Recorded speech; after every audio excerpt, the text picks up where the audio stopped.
Panginoon, hinihiling ko po na pagpalain ninyo ang taong nanonood at nakikinig ngayon.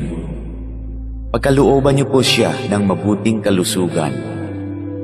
Bigyang tugon ang kanyang mga panalangin ayon sa inyong kalooban.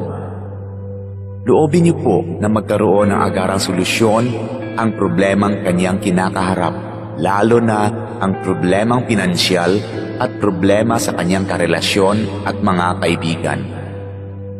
Ilayo niyo po siya sa tukso ng kasalanan at lahat na uri ng kapahamakan. Panatilihin niyo po sa kanyang puso ang pagkakaroon ng malasakit at pagmamahal sa kapwa, katulad ng kanyang pagmamahal sa inyo na aming iisang Diyos. Ito ay aking hinihiling sa pangalan ni Jesus. Amen.